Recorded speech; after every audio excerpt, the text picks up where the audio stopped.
Hi, I'm Lori Pine, and welcome to the Joy CEO podcast. I'm so glad you're here. I mean, truly glad that you are here. Whether this is your first time listening in or you are a regular, it means the world to me that you choose to spend this time with me. I do not take it lightly. So thank you so very much.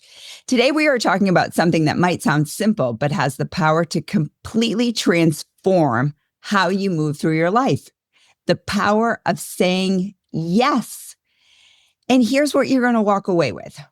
First, you're going to learn why saying yes doesn't mean saying yes to everything. No.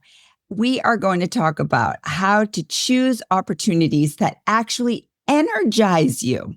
Second, I'm going to share 3 real stories from my own personal life in 2025, including the yes I almost botched and how that one yes ended up changing almost everything. And so you can actually see what it looks like in full practice. And then third, you're going to get a framework for identifying where you might be defaulting to a no out of fear, self-doubt, or just plain habit, and how that shift with one small grounded yes can really transform some things for you. This episode is for you if you've been playing it safe, if you've been waiting to feel ready, or if you're just plain curious about what might open you up to trust yourself for a little bit more. And if this resonates with you, I'd be so grateful if you'd share it with a friend who might need to hear it too. You know, we never leave a bestie behind. If we have a good lipstick or great new pair of shoes, we always share it with our one beloved friend. And sometimes we all need permission to say yes to what's calling us. And you might be the one who just gives your friend that nudge. All right, let's dive in. So I spent the first half of my career perfecting the art of saying no. And it was no to the things that felt risky, no to opportunities that weren't exactly right, no to anything that might expose me before I felt ready. But the truth is, I thought I was being strategic by doing that. I was protecting my energy. And most importantly, I was staying in control. I wanted to control narratives. I wanted to control outcomes. But here's what I've since learned. Sometimes the most strategic thing that you can actually do is to let go of this need to have it all figured out and just simply say yes. That decision to simply say yes can be the freedom that you need to actually start to change things, change the energy, change the trajectory, and then change the outcomes. And then this is exactly the attitude I took for 2025. It's what I did. And I'll tell you, it changed everything. And I now talk about it with my private clients and in my group coaching circle. So here's what happened. I really needed yes to become my mantra.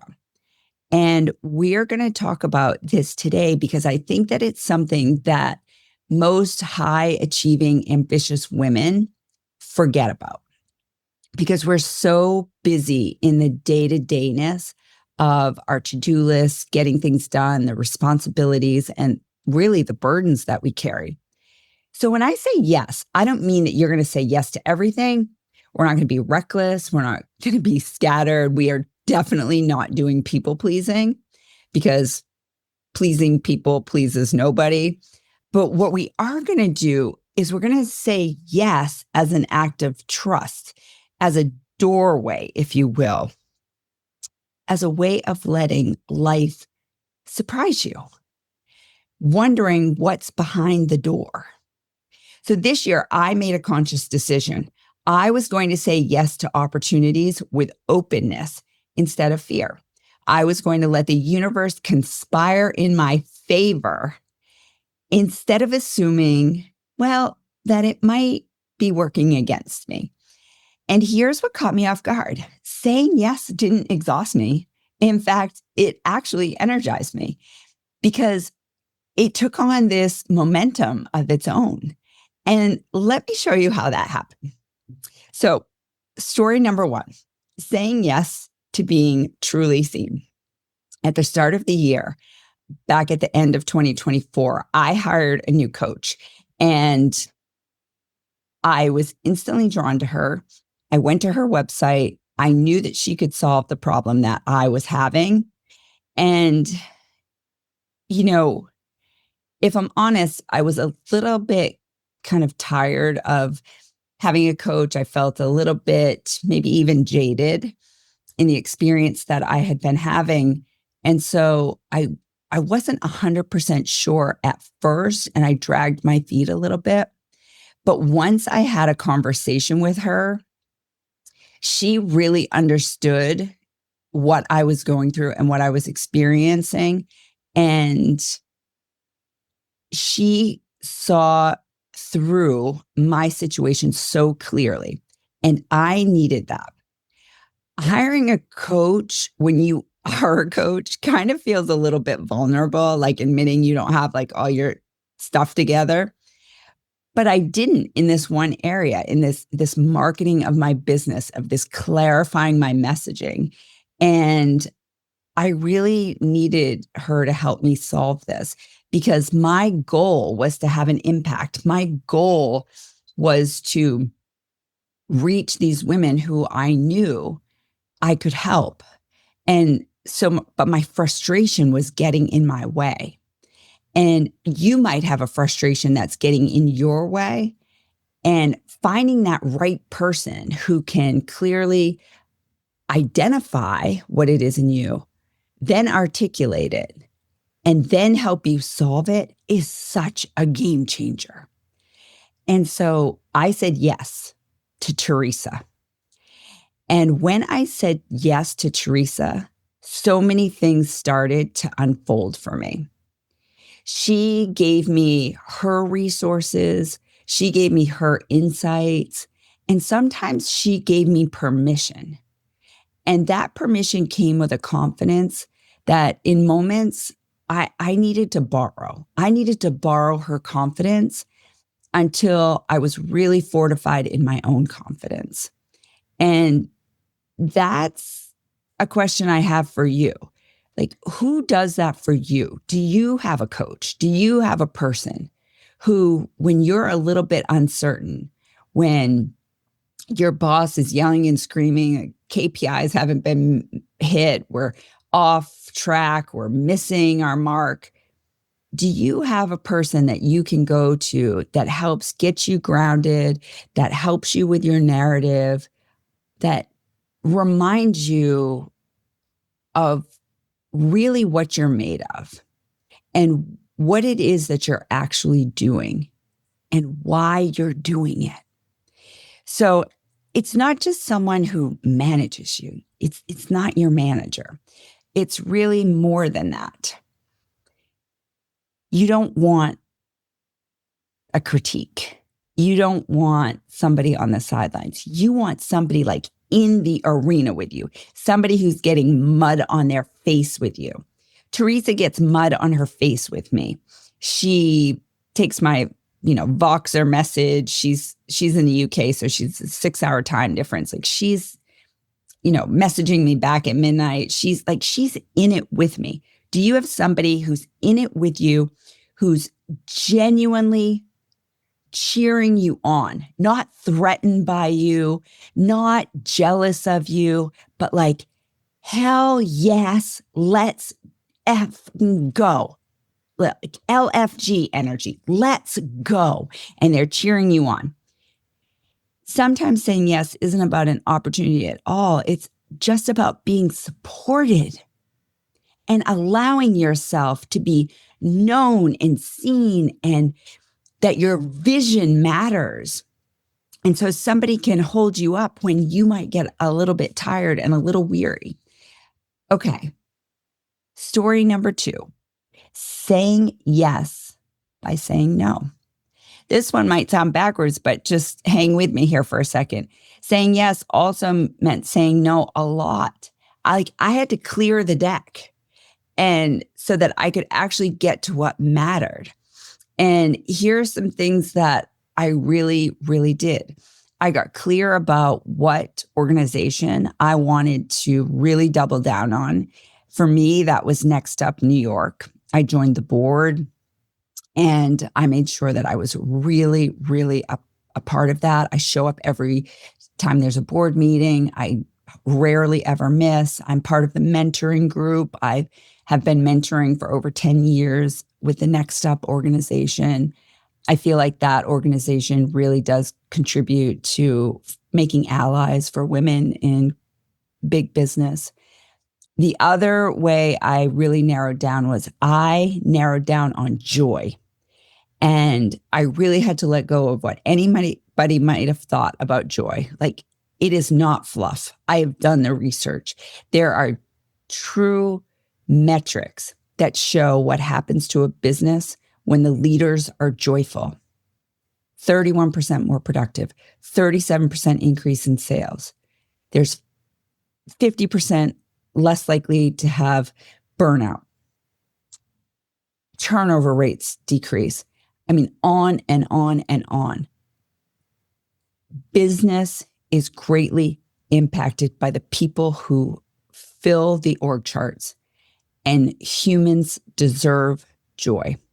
And I am so happy to be teaching about joy. And then the last place that I really decided to double down was staying committed to ambitious women who are building lives that don't just look good on paper, but they actually feel good. And having that be really my purpose and my focus. I know what it's like to have things look good on paper, but feel horrible. I walked those shoes for a long time, and I've committed to my own personal life that I won't walk in those shoes again. And I'm now committing to helping other women not have that same experience. And then the rest, I let go of. It's not mine anymore. It's out of my hula hoop. But those three things are in my hula hoop. So it creates less noise, less dilution. I don't have to perform for audience that are no longer mine. I know who my audience is today. And here's the leadership lesson that's just tucked inside of all of this. Saying yes doesn't mean I'm doing more. It's about choosing the things that really deserve my energy and putting my energy where it matters. Joy doesn't come from scattering yourself all over the place. We know that. I teach that. And if you're new here we go. Joy does not come from scattering yourself all over the place. It comes from focus. It comes from within you. It comes from knowing yourself and having that alignment. And that's the work we do here. Knowing what you're meant to do, knowing that purpose, knowing your calling, and then going ahead and doing it with every single thing you've got. Story number 3. The yes I almost let pass right through my fingertips. So this one is brutal honesty. I had been asked to speak at Harvard. There's a friend that I made, and she runs a department at Harvard, and she asked me to come in and speak to her department. And I initially said, yes, yes, yes, of course, I would love this. This would be amazing. And here's what we could talk about. And when I hung up the phone, this voice inside of me said, who are you kidding? You can't go to Harvard. Those people are so smart. And what would you talk to them about? And then I withered to become so small. And 6 months went by and I did not call her back. And when I hired Teresa, I said, I have to admit something to you. I've had this opportunity to speak at Harvard and I've been avoiding it. And Teresa, in her full UK accent, said, Larry, you need to get cracking. We still laugh about that to this day. And she gave me an assignment that I needed to reach out to my friend by the end of the business day and see if the opportunity still existed. And so I did. And I explained my situation and just what an imposter I felt like and who was I to come and speak at Harvard. And my friend, being so gracious, said, I believe in you. And I wouldn't have asked you if I didn't think you could contribute something. And from there on out, we mapped out a plan for me to come and speak. And it changed everything. It really changed everything. I had a date. I planned my talk. I went. And when I was done, my friend said to me, you nailed that out of the ballpark. That was incredible. And invited me to come back for another talk. So that growth rarely, I was going to say never, but let's say rarely feels comfortable when you're doing it. And I promise you, it did not feel comfortable for me. But the second you can step into it, the confidence and the clarity that comes with it, your ability to say, I did that. And nobody can take that from you because you did it on your own merit, on your own strength, on your own resilience. And there is so much joy in that. So,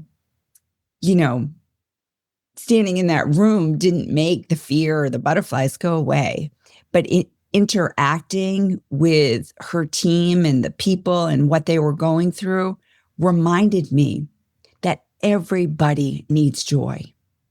Everybody needs connection. And so this work matters. And the work that you're doing, it matters. Okay. So what happens when we say yes? We create momentum. And that's the bigger lesson. When you start saying yes to the right things, something shifts. It shifts within you. You start to become more curious, more open, more expansive, lighter in your body, less attached to needing certainty, and more willing to just move and go with your intuition and what's inside of you. And as you start to surround yourself with people who believe in your future, people who see you and your vision, you can move in these healthy ways because you're not constantly around naysayers or people who might not have a vested interest in seeing your success. So it's really important that you put yourself in a room or a circle with people who are going to cheer you on, people who have a gift of seeing the best possible version of you. Let's bring it back to joy. So this is how yes connects to joy. Joy, the way I define it, is not just like rainbows and unicorns. It certainly isn't about things going perfectly. It's not about things being easy. Joy, as I define it, is a profound and holistic sense of well-being and contentment that transcends momentary happiness. So, often, joy doesn't arrive because life got easier. No. Joy arrives because you trusted yourself enough to step into the energy and you moved forward with it. Saying yes is an actual act of self-trust. So long as you're moving in the direction of the yeses that actually matter. It's you telling yourself, I don't need to have it all figured out. I'm just willing to find out. And that's the spirit of it. That helps us go from like this closed fist need to control everything to this open palm openness of possibility and hope and wonder and curiosity. So here's what I'm going to leave you with. You might be defaulting to no out of fear, habit, self-doubt. What's one small grounded yes that could open a door? This doesn't have to be like a big thing. We're not reinventing yourself. It doesn't have to be a big career change or a pivot. No dramatic leap, just a yes that you need. Somebody invites you to a networking event. Somebody invites you to do something out of your comfort zone that might feel a little bit risky, but also might feel like the right next thing. So try it on. Maybe you're going to give a talk. Maybe you're going to do a big presentation. Maybe you're going to step in for your boss when they're out on mat leave. Maybe you have a situation going on at work that's a real difficult situation right now. But perhaps this difficult situation is actually showing you how you can become a thought leader as a consultant to another company, to your own company. Just think about other perspectives that will lead to a yes right now, wherever your feet are. Because you never know. One yes can be all it takes to open a door that could potentially start to change your life. And that's the joy. Thanks for being here today. I will see you next week. I'm Lori Pine, the Joy CEO. Thanks for listening. Have a great week, everybody.